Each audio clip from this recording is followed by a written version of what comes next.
قرآن و حدیث کی روشنی میں 10 نیک باتیں۔ نمبر 1، اللہ کی قدرت۔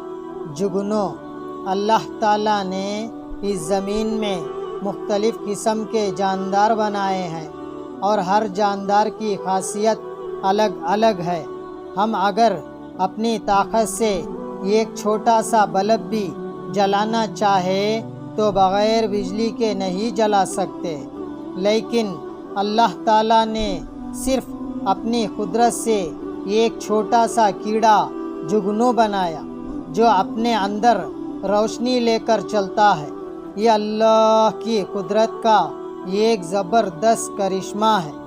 نمبر 2، ایک فرض کے بارے میں۔ امام کی قرات خاموشی سے سنیں۔ رسول اللہ صلی اللہ علیہ وسلم ایک دن جہری نماز سے فارغ ہوئے تو فرمایا، کیا تم میں سے کسی نے ابھی میرے پیچھے نماز میں قرات کی؟ ایک صاحب بولے، ہاں یا رسول اللہ۔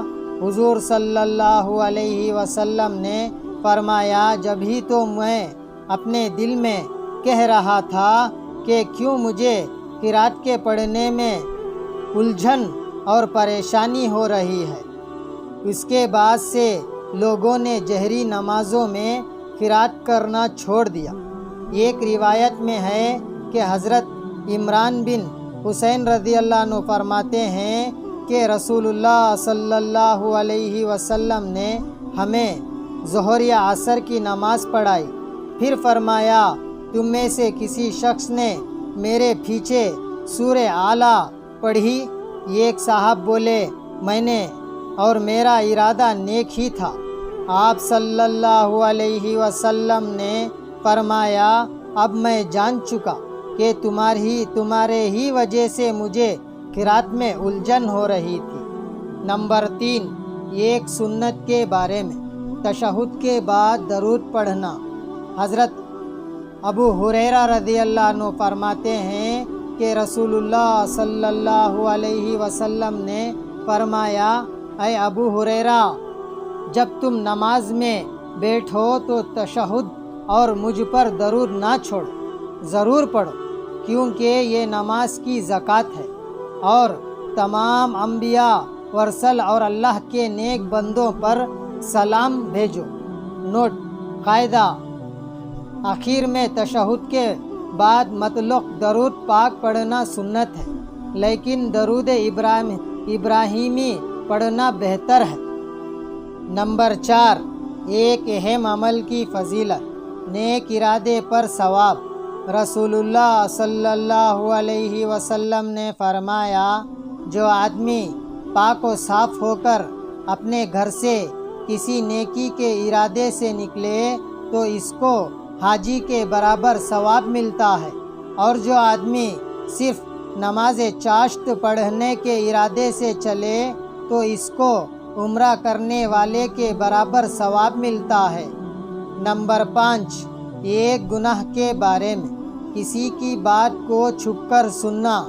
رسول اللہ صلی اللہ علیہ وسلم نے فرمایا، جس نے دوسروں کی کوئی ایسی بات چھپ کر سنی جس کو وہ اس سے چھپانا چاہتے تھے تو قیامت کے دن ایسے شخص کے کان میں سیسا پگھلا کر ڈالا جائے گا۔ نمبر 6، دنیا کے بارے میں۔ قابل رشک زندگی۔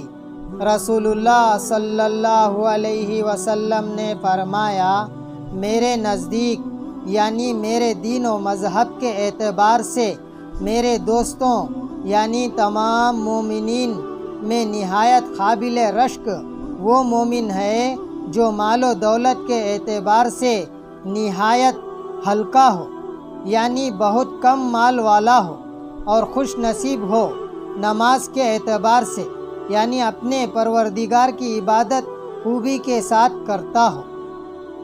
نمبر 7، آخرت کے بارے میں۔ کافروں کا بھیجا حسرت کرنا۔ اللہ تعالیٰ فرماتا ہے، جس دن ان کے چہروں کو آگ میں الٹا پلٹا جائے گا، یہ کافر لوگ کہیں گے، اے کاش ہم نے اللہ کی اطاعت کر لی ہوتی، اور رسول اللہ صلی اللہ علیہ وسلم کا کہنا مان لیا ہوتا۔ نمبر 8، طب نبوی سے علاج، کاکڑی کے فائدے۔ رسول اللہ صلی اللہ علیہ وسلم کھجور کے ساتھ کاکڑی کھاتے۔ فائدہ، علامہ ابن قیم رحمۃ اللہ علیہ کاکڑی کے فائدے میں لکھتے ہیں کہ یہ معدے کی گرمی کو بجھاتی ہے اور مثانہ کے درد کو ختم کرتی ہے۔ نمبر 9، قرآن کی نصیحت، عورتیں اپنی سجاوٹ کو کسی پر ظاہر نہ کریں۔ قرآن میں اللہ تعالیٰ فرماتا ہے اور مسلمان عورتوں کو چاہیے کہ وہ اپنے پاؤں زمین پر اس طرح نہ مارے کہ انہوں نے جو زینت چھپا رکھی ہے وہ معلوم ہو جائے۔ نمبر 10، اسلامی تاریخ۔ حضرت خدیجہ رضی اللہ عنہا کی فضیلت و خدمات۔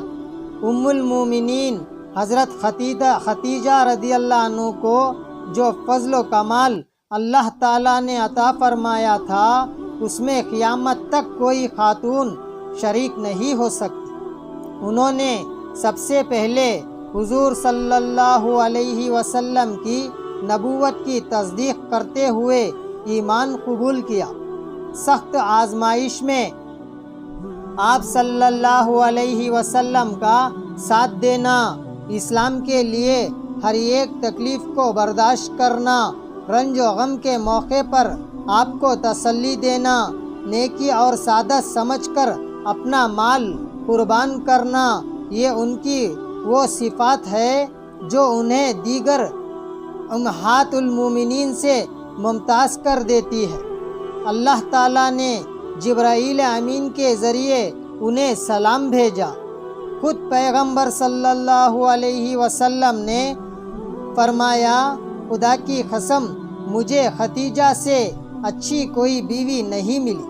وہ اس وقت مجھ پر ایمان لائی جب لوگوں نے انکار کیا۔ انہوں نے اس وقت میری نبوت کی تصدیق کی جب لوگوں نے مجھے جھٹلایا۔ انہوں نے مجھے اپنا مال و دولت عطا کیا جبکہ دوسرے لوگوں نے محروم رکھا۔